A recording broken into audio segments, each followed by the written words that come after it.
أعوذ بالله من الشيطان الرجيم قل اللهم مالك الملك تؤتي الملك ما تشاء وتنزع الملك ممن تشاء وتعز من تشاء وتذل من تشاء بيدك الخير إنك على كل شيء قدير।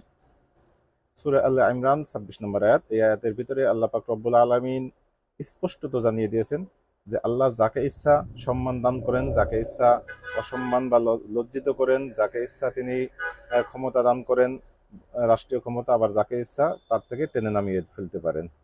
তো আমরা এই আয়াতের আলোকে যদি বিগত পতিত ফ্যাসিস্ট সরকারের দিকে তাকাই, ১৬ বছরের তাদের যেই দম্ভ সেগুলি নিমিষেই চুরমার হয়ে গিয়েছে।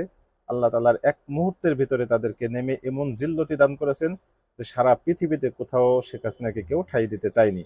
সর্বশেষ ভারত সেখানে ঠাঁই দিলেও এখন এক জরিপে উঠে এসেছে, ভারতের অধিকাংশ মানুষ মনে করছে শেখ হাসিনাকে ইন্ডিয়াতে ঠাঁই দেওয়াটা অনুচিত কাজ হচ্ছে।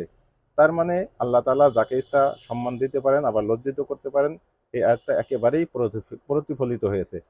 এই আয়াতটা শুধু শেখ হাসিনার জন্যই তাই নয়, বরং সামনে যারা ক্ষমতায় আসবে, দাম্ভিকতা দেখাবে বা রাষ্ট্র ক্ষমতায় আসবে, বা জালেম হওয়ার সম্ভাবনা রয়েছে বা স্বৈরশাসক হওয়ার সম্ভাবনা রয়েছে, প্রত্যেকের জন্যই এই আয়াতটি উপদেশমূলক। অতএব আমরা সকলে যেন আয়াতের দিকে খেয়াল রাখি এবং কেউ যেন জালেম না হই।